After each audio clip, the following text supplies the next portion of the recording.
اهلا بيكم في حلقه جديده من بودكاست ابسطها لك. النهارده حلقه كلها مزاج وروقان، حلقه عن الاغاني والموسيقى، صراع الاجيال، محمد عبد الوهاب لعمرو دياب لاغاني المهرجانات.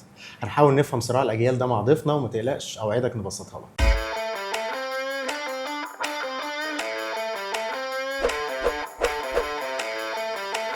اهلا بيكم مره تانية. حابب ارحب بضيفي دكتور احمد عبد الوهاب، مدرس مساعد في كليه تربيه موسيقيه جامعه قناه السويس. اهلا بحضرتك يا دكتور. اهلا يا محمد. اهلا بيك.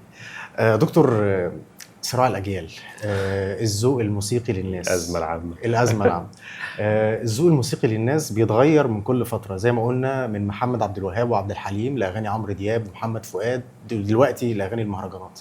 الذوق الموسيقي بيتغير ازاي؟ والله هو ازاي دي مش مفهومه، لكن الفن بشكل عام بيمر بحاجات كتير، تطورات نقول عليها تطورات، نقول عليها تدهورات، ايا كانت الوضع. هو غير المكان. الاول كنت ممكن تقعد تسمع ام كلثوم ساعتين وما تزهقش عادي جدا. تقعد تسمع محمد عبد الوهاب، الاغاني بتاعته كانت اقل شويه من ام كلثوم. ذوق. الناس كانت تقعد تحت تستنى حفله ام كلثوم من الشهر للشهر، اللي كان بيحوش فلوس عشان يقول لها عظمه على عظمه يا ست. عظمه على ست. انا جاي لك من طنطا. بالظبط، انا جاي لك منين؟ علشان هو ده مزاج. هو راجل بيروح يفصل شهر كامل عشان يستنى الحفله الجايه اللي تروقه تاني.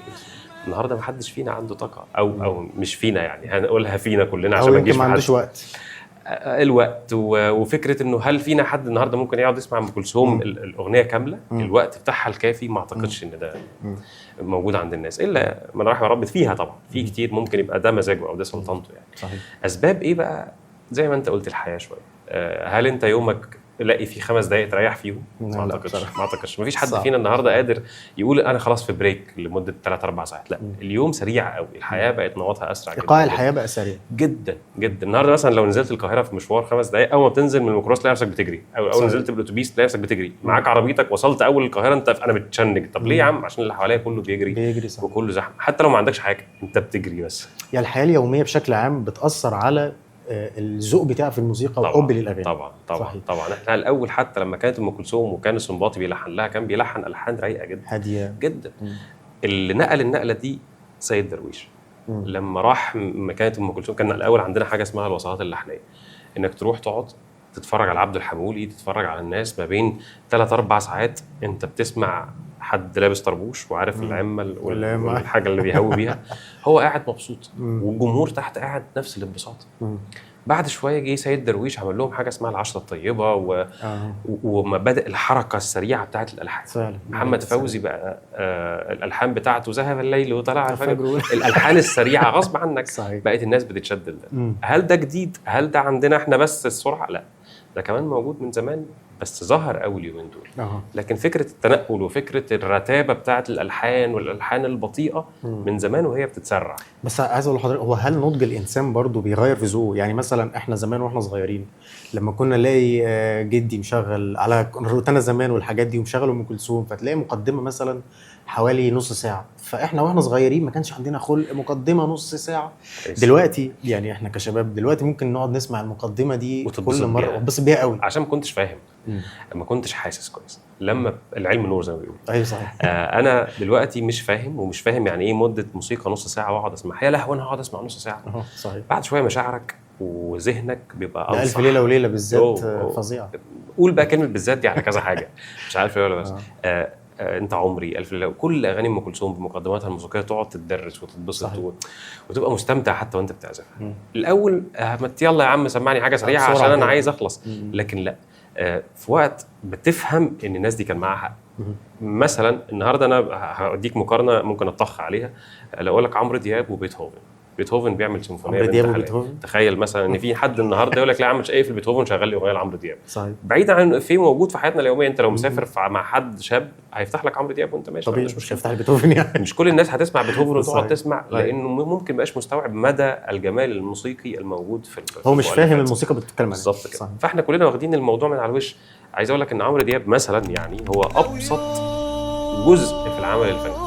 العمل الفني بيتكون من الحان وكلمات وتوزيع وهندسه صوت بلا ازرق، ويجي المطرب ياخد التورتايه. صحيح. هو راجل عادي يمسك الشو بتاعه فخلاص. صحيح. لكن المطرب اللي احنا كلنا بننبهر بيه ده هو يمكن اقل مجهود بيبذل. صحيح. واخر مرحله خلاص يبقى قاعد حاطط رجل على رجل لحد يجي له كل حاجه جاهزه وحط صوتك عليها. حط بس الخامه اللي ربنا اداها لك، حتى انت ما تعبتش فيها. في ناس بس بتتعب فيها شويه انها تنميها. صحيح. لكن دي جت موهبه من عند ربنا اداها لك، فحطها بروزها، هو اللي اخذ الشغل. ما قبل ذلك ناس كتير اتفرمت عشان هو يطلع في الخمس دقايق دول ياخد السكسي، ياخد هو السكسي وش مشاهدات بس كده. طب يا دكتور، هل السوشيال ميديا بتاثر على الموضوع ده؟ يعني مثلا هل غيرت منصات زي يوتيوب، منصات زي تيك توك، هل اثرت في ذوقنا الموسيقي؟ الانتشار مش تاثير. يعني اليوتيوب هو مجرد منصه انا بعرض عليها. هل كل الحاجات الجميله بتنشر زي الحاجات اللي مش جميله؟ لا. ممكن تبقى تعبان في بودكاست زي اللي احنا قاعدين فيه ده وطالع عينك فيه، وحد تاني سوري بيقدم محتوى ايا كان ايه هو. مين فينا ممكن ينتشر اسرع؟ الذوق العام هو اللي بيحدد. بيقول ده بيجي لك زباين زي ما بيقول. الراجل اللي ذوقه مش عارف ايه عنده زباين، والراجل اللي ذوقه نظيف بس مين زباينه اكتر؟ مش بتاعتك بقى. انت بتسعى وده بتاع ربنا. صحيح. هل بقى حواليك مؤثرات تقول انه مين ينتشر اسرع؟ للاسف. تعليمك، نضجك زي ما اتفقنا، تقدر تقارن ما بين ده بينتشر عشان حلو او لا، وده بينتشر عشان هو سوري مش عارف ايه. فلا، ذوق عام. يعني اغاني المهرجانات مثلا كويس. هل هي سببها سرعه ايقاع الحياه زي ما قلنا من شويه، ومنصات زي تيك توك؟ لان النقله بقت غريبه. يعني بنتكلم انه في فتره من الفترات الجيل بقى عمرو دياب ومحمد فؤاد والاغاني الجميله. خليني اسالك، وبعد كده رحنا احنا شباب زي بعض. اوكي. ايه المهرجان اللي انت ممكن تسمع او عارفه من 10 سنين فاتوا؟ مهرجانات من 10 سنين كتير. 10 سنين مثلا. لا مش فاكر. 5 سنين ممكن. فرتكه كويس. 3 سنين دي اشهر حاجه انا فاكر. لا انا دلوقتي ما بسمعش. خلاص شكرا. صح كده. او السنه دي يعني. هل مثلا لو سالتك على اغنيه لام كلثوم من كام سنه وام كلثوم مغنيها مش فاكرها؟ لا فاكرها طبعا. يعني الحاجه اللي بتيجي بسرعه بتروح بسرعه. هل المهرجانات هتندثر؟ وارد تندثر لانها جت بسرعه. بس اللي بيصحى زي سين وصاد من المطربين اللي هم بيغنوا مهرجانات، الصبح قاعد في بيتهم حط حاجه اسمها لوب على الكمبيوتر وقام مغني صوته، زي ما كنا بنشوف فيديوهات الافيهات بتاعه الاثنين ثلاثه اللي بيغنوا على هو مجرد حاطط ايقاع وبالون باليه والحاجات ايا كان اللي بيتقال هي كلمه سهله او كلمه دارجه فانتشرت. لكن هل عاشت؟ هل هتعيش؟ لا. الفن اللي بيظهر سوري ضعيف بيكمل اضعف من مكانه وبيندثر. النظيف بيتعب في الاول جدا لكن بيستمر بعدين. انا ما بقولش ده نظيف وده وحش وده كويس، هو ذوق. هو ظهر النهارده في ناس كتير عنده زباين وعنده جمهور وعنده. صحيح. هيكمل. صحيح فعلا. الاغاني القديمه مكمله. بيتهوفن قال في مره انا هدوس على نغمه هنا على البيانو هتفضل عايشه للقرون قدام. وفعلا عايشه للقرون لحد مش بيتهوفن بس، موزارت وبيتهوفن احنا بنتكلم على فيجر واحد داس. والموسيقى ممتده في الدنيا، انت ما عليك غير ان الهواء حوالينا ده صوت. الموسيقى هي ترتيب الاصوات اللي موجوده حواليك. الضوضاء كل الاصوات اللي موجوده حواليك بدون ترتيب. يعني الموسيقى هي موجوده. احنا لو سكتنا دلوقتي هتسمع صوت التكييف، هتسمع صوت الكلام اللي في الشارع. كل دي موسيقى. لكن لو اترتبت، في ناس بتنتج موسيقى عن طريق التخبيط، انتاج اصوات جديده. طب الانتاج يا دكتور، هل ممكن المنتجين يكونوا سبب في الموضوع ده؟ يعني مثلا بقوا ينتجوا اكتر؟ انهي منتج؟ خلينا نتكلم في حدث هيتم يعني قريب قوي. ماشي. حدث انا خليني بس اوضح الفكره تحديدا. هو ممكن مثلا خلاص الموضوع الاغاني اتحول لصناعه زي ما الفن اتحول لصناعه. كويس. فده يعني نوعا ما بيحول الموضوع لكونه سلعه اكتر من كونه فن. ده وارد. هو ده بيكسب بالظبط. فهل ده ما هو بيكسب بس يعني مثلا هل كل الموسيقى بقت تجاريه خلاص؟ لا. لو كلمه كل تعم اذا دار الاوبرا المصريه يقفل. حفله كل سبت الاوركسترا السيمفوني تقفل. حفلات الاوركسترات العالميه تقفل لو كلمه كل. لكن احنا ما عندناش كل. انت عندك اتجاهين شغالين في نفس الوقت. الموسيقى الحقيقيه اللي هي الموسيقى الجاده، الموسيقى الكلاسيكيه، والموسيقى موسيقى السوق اللي هي السلعه اللي بتنتج النهارده وتخلص ثاني يوم، والموسيقى المبتذله اللي بجيب منها فلوس. الثلاثه شغالين مع بعض في نفس الوقت. انت كمستمع عايز تاخد الموسيقى الكلاسيكيه عارف مكانها، انت عايز الموسيقى اليوميه عارف مكانها، الموسيقى اللي بتجيب لك فلوس برضو عارف مكانها. مين فيهم اللي هيكسب في الاخر دي مش بتاعتنا. انت بتنتج الثلاثه بس يعني دار الاوبرا موجوده من زمان، والفن ده موجود لسه لحد النهارده، بس ما بقاش منتشر. لا ما بقاش الاعلام متسلط عليه بسبب لسه كنت هقول لحضرتك بسبب الاعلام. كويس. دور الاعلام بقى ان هو كان المفروض يركز على الموسيقى الجميله او كويس. الموسيقى ولا هو المفروض يركز على الاثنين ويقدم الاثنين للناس؟ هي دي الفكره، انه لازم انت تظهر لي كل حاجه كوضع محايد، كرؤيه محايد، وانا عليا يا عم افتح ام بي سي 3 ولا افتح ام بي سي 2، افتح انهي فيهم؟ صحيح. لكن انت اعرض لي كل الام بي سيات اللي عندك وانا اختار. هو بيختار، انت تختار بينها كمستمع. بالظبط كده. طيب دلوقتي يعني برضو الحته بتاعت الانتاج الكتير قوي ممكن تضر الفن. يعني مثلا انا بدل ما كان مطرب، هنضرب مثال، مثلا كان جورج وسوف مثلا، كويس كان بياخد وقت طويل قوي لانه كان بيختار اغانيه بعنايه كويس مثلا. انما دلوقتي ممكن تلاقي ان ممكن مطرب عنده اغنيه تضرب عشان يبيعها مثلا، فيقوم معبي الالبوم او يعمل 3 4 اغاني جنبها كده كلام في الفاضي كله عشان اسمه طلع البوم جديد. فاصبح ان في كتير قوي اغاني، كتير قوي اغاني كتير. ده بيضر الفن؟ بيضر الفن بحد ذاته لا، يضر المطرب بشخصه مع نفسه، لكن ضرر الفن ملناش دعوه. مفيش كلمه ضر الفن دي مستحيل. زي ايه مثلا؟ اقول لك، الفن ده حاجه ماشيه، انت جيت تركب بقى في انهي اتجاه، انا مالي. استخدمت الفن بسوء، دي حاجه ترجع لك. استخدمته في وقاره وفي احترامه، برضه حاجه ترجع لك، انا مش مشكلتي. لكن اضر الفن، الجمله دي صعبه جدا. لا، الفن لا يضر. الفن لا يضر نهائي. الفن راجل محترم وعارف وضعه. انت جيت معايا في سكتي تمام، استخدمتني في حاجه تخل براحتك، لكن انا عارف اولي واخري. حتى اللي بيعمل موسيقى تافهه، احنا كان في حفله من الحفلات كنا طالعين مع باند من الباندات اللي هم المطرقعين اللي مفرقعين، مش مهم يعني بدون ذكر اسماء. فكنا الاوركسترا بتاع الجامعه واقف على الستيج، فهم في جامعه قناه السويس، مش في الجامعه، كان في احتفال رئاسي. وكنا احنا الاثنين موجودين، احنا بصفه وقار الجامعات وهم بصفه الفرقعه بتاعه السوشيال ميديا. فالمايسترو بتاعهم جاي واقف جنب، قال لي ده انت هتطلع معايا على المسرح؟ هو بيضحك، هو مش بيقول ده بتتفهم الكلام. فقلت له ايوه يا عم. قال لي طب احنا بنهلس، انت تتكلم بجد؟ عارف، هو عارف يعني كل اللي بيقدم حاجه هو عارف يقدم ايه. هو مش بيقلل من نفسه، احنا اصحاب يعني، بس بيتكلم في فكره ان احنا بنقدم سلعه هتخلص. انتوا بتقدموا الحقيقي، انا مش بشكر في اللي بنقدمه، قصدي انه يعني ان في مثالين. حتى بالزبط. اللي بيقدم النظيف عارف ان في التاني، اللي بيقدم السريع عارف ان في اوركسترا يعني هو ممكن مثلاً يكون عشان هو عارف ان هو هيخلص بسرعه فبينتج كتير قوي، بيطلع حاجات كتير قوي عشان خاطر وارد هبقى موجود يعني. لكن اللي عارف، اللي بيعمل زي ما انت قلت، بيعمل اغنيه واحده او بيعمل عمل واحد بوم، واثق في عمله جدا، صحيح. عارف ان انا هستمر. والله عملت يعني برضو المثال الصغير، انا بس عشان الناس تفهم الموضوع. عمرو دياب مش كل يوم بيعمل اغنيه. انا بجيب في عمرو دياب لانه فيجر ملموس لبعض الشباب، وبالنسبه لهم الناس بتحترمه بغض النظر انه او لا يعني. لكن هو راجل عارف انه مثلا انا في الحته الفلانيه هنزل الالبوم بتاعي. مش حد بيحرق كل يوم اغنيه عشان يبقى موجود. مش محتاج تعرف ان عمرو دياب موجود بالاغاني بتاعته اليوميه، لا انت عارف ان عمرو دياب موجود.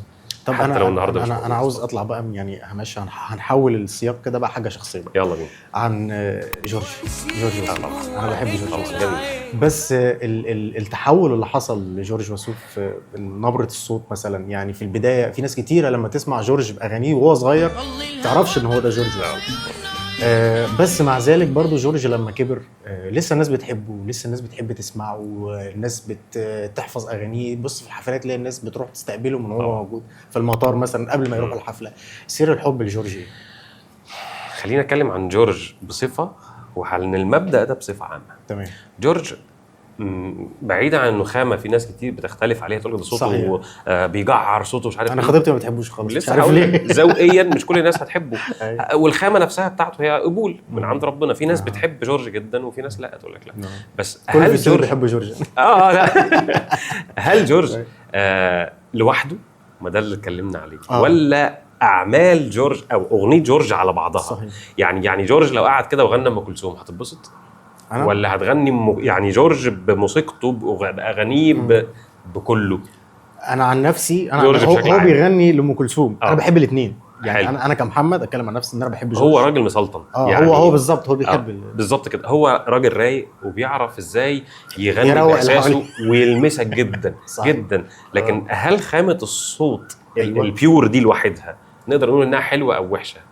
ده اللي احمد بيتكلم اهو. الخامه اللي احمد بيتكلم بيها دي حلوه ولا وحشه؟ القماشه دي خلاف مع الناس. انما هو كفنان، الراجل فنان جدا، عنده احساس قوي، يقدر يسلطنك جدا. صحيح. المود اللي بيقدمه روعه. احمد سعد بقى المثال، انا بقول لك ده جورج بصفه خاصه. بصفه خاصه. ضده او قصاده بقى عندنا في مصر مثلا احمد سعد. احمد سعد اول ما طلع ده كان اخطر صوت في مصر. صحيح. صوته كان مرعب، صوته اللي كنا بنقول انه بيضاهيه الناحيه الثانيه رامي عياش. الاحمد عنده عضلات في صوته، او كان عنده عضلات في صوته وخامه صوت، كل ما عايز تقوله في حلاوه بني ادم موجوده في صوت احمد سعد. فعلا. اسمع احمد سعد النهارده، لا مطرب لطيف وتتبسط وترندي والناس بتحبه ومشاهدات، لكن الخامه اللي كان بدا بيه احمد في على اليوتيوب موال توشيح ابتهال اسمه سبحت لله في العش الطيور. اسمع الموال ده منه، اسمع الابتهال ده منه مرعب. قول لاحمد سعد النهارده يقول نفس الموال اللي كان بيقوله اول ما طلع. مش ممكن. ليه بقى؟ ايه السبب بقى اللي بيغير؟ ده قماشه حافظت عليها، غسلتها كويس، نشرتها كويس، صحيح. عملتها كويس، هتديك كويس جدا. صحيح. لكن القماشه دي انت هنتها بشرب سجاير، مش عارف بغنى غلط، حتى مش شرط يكون اضرار خارجيه، هتروح في داهيه. ما ربنا بيبعت على قد استخدامك. انت استخدمت كويس هديلك اكتر، صحيح. استخدمت انت بتضر نفسك، صحيح. فده موجود عندنا في كل حته، مش احمد سعد بس ولا جورجي بس، فنفس الكلام. صراع الاجيال، السؤال الاهم والاخطر يعني من وجهه نظري، هل الجيل الجديد مش عارف يفهم الطرب القديم فبعد عنه، ولا الجيل الحالي يعني نسمع مثلا نشوف الناس الكبيره لما تسمع اغانينا دلوقتي، ايه اللي انتوا بتعملوه ده وايه اللي بتسمعوه، ايه الهبل، انتوا بتسمعوا ويجز، احنا بنسمع ويجز مثلا، نسمع باند كذا مش عارف ايه، مسار اجباري ايا كان، فهو مش فاهم ايه ده، هل الجيل القديم مش عارف يفهمنا، ولا احنا مش عارفين نفهم الجيل اللي فات، ولا هو شوف انت بتسميها جيل قديم وجديد في حين ان احنا الاثنين اهو عمر شبابي. النهارده كان انا عندي بابا وانت عندك بابا وكلنا هنا في اللوكيشن كان عندنا بهبهات بيشغلوا ام كلثوم. صحيح. النهارده فينا حد بيشغل ام كلثوم في البيت؟ لا. فالجيل اللي تحت ده معذور، الجيل اللي جاي ورانا ما عندوش حد يقول له تعالى اسمع ده، حد يقول له فعلا. فهو اللي سامع النهارده الموسيقى بتاعته، ما اقدرش اقول عليه معذور انه مش قادر يستوعب، ما هو طبيعي. النهارده انا عايش في اسماعيليه وهي فيها منطقه اسمها منطقه فوكس ومنطقه مش عارف الجمعيات، هل ده كان موجود عندي والدي والدك؟ لا، ما كانش عنده. كان اسماعيليه اخرها السلطان حسين، ما كانش ده جه، كان حته صغيره كده. فهو ده يعني ده دوره، ده ثقافته، هو في دايره معينه عيني محظور مقفول عليه. يا ابني تعالى شوف، طب احنا بقى نكسب فيهم ثواب، تعالى اسمع ام كلثوم، تعالى معايا مره حفله لدار الاوبرا، تعالى شوف ان الاوبرا دي فيها ناس وقوره بتتفرج على ناس وفاهمين اللي بيتقدم على الستيج، بس ده مش كل الناس بتعمله للاسف، وده مش دوري انا ودورك، ده دورنا احنا في الدايره الصغيره بتاعتنا. بس برضه هنرجع تاني الاسره الاكبر، المدارس، الاعلام، اوسع. من بعد حتى ما لغوا حصه الموسيقى في المدرسه، دي مشكله كبيره، مصيبه نفسيا قبل انها علميا. انا الموسيقى لو من ناحيه العلوم فهي من اصعب العلوم اللي موجوده في الحياه. يعني ده مش كلامي، ده كلام ترتيب العلوم من الصعوبه. الموسيقى من اصعب العلوم، زائد انها هتطلع طفل سوي، هتطلع طفل ذكي. طب ايه الاثبات على دول؟ سوي انه مستحيل تلاقي حد بيفهم وبيحس وعنده مشاعر هيخلص ويروح يمسك سكينه ويقتل. صحيح. ده مستحيل. صح. ذكي. الموسيقى عن طريق الآلة الواحدة أنا بحرك عضلة ومخ وتآذر عضلي عصبي الاثنين مع بعض. يعني ايه؟ يعني انا دلوقتي لما بعزف بيانو مثلا، فانا بعزف بايدي اليمين فيها 5 صوابع وايدي الشمال 5 صوابع زائد رجلي، ممكن ادوس على دواسه تحت، فانا حركت 2 مفصلين زائد رجل، عضوين زائد رجل. طب لو بعزف درامز مثلا انا ممكن استخدم 4 اطراف كاملين. مين هيقدر في البني ادم العادي يقدر يفصل مخ الايسر والايمن؟ صعب قوي علشان اعمل تآزر عضلي بايده. اللي هيعمل كده هو اوريدي بيستخدم عضلات ذهنيه اكتر من البني ادم العادي. صحيح. فانا هنا بنمي ذكائه، بنمي مشاعره، بنمي احساسه، بنمي وجدانه، ونمي زي ما انت عايز. فمستحيل البني ادم ده، احنا بنخسر كتير للاسف. طب حضرتك اخر حاجه بقى عايزين نتكلم فيها، عايزين نفهم الموسيقى ونحبها. تنصح الاسر بايه؟ تنصح الشباب بايه ان هم يفهموا الموسيقى ازاي، او ممكن يعملوا ايه؟ خليني اقول لك الجمله الاهم، ان انا مستحيل افتح بق الشخص واحط في بقه اللي انا عايز اقوله له فيقدر يستوعب. لا، القصه ما تجيش كده. انا القصه لازم اعرض لك ال3 مميزات زي ما احنا قلنا لو انا هتكلم في فكره ان ده حلو وده وحش. انا ابني الصغير لو انا شلت منه سكينه كبيره هو مش فاهم انا بشيلها ليه. لازم اقول له السكينه اللي انت بتشيلها دي خد دي احلى، الورده دي جميله والسكينه دي وحشه، فهيبدا يستوعب الفرق بين الاثنين. لكن انا انتش منه السكينه هيعيط، هو مش مدرك، هو عايز السكينه عشان دي شكلها عاجباه. لا، اديله الحلو وفهمه ان ده وحش، لكن تسحب منه الحلو بس او الوحش بس، لا انت كده بتضره ومش بتعلمه للاسف يعني. دكتور احمد انا بشكرك جدا، العفو على ايه، انا حلقه بشكرك جميله جدا والله، وكنا محتاجين يعني نعملها لان هي طلبت مننا على الصفحه بصراحه الموسيقى والفن، وما كانش في حد يعني انسب من اكيد، حضرتك انك يشرفني تعمل اكيد، استضافه. يشرفني جدا. ربنا يخليك يا دكتور. شكرا يا شناوي، انبسطت كمان اني معاك، واشوفك دايما في اعلى اعلى اعلى. ربنا يخليك يا دكتور. صديقي المشاهد، حلقه كانت ان شاء الله تعجبك، اتمنى نكون قدرنا نبسطها لك. شكرا جزيلا.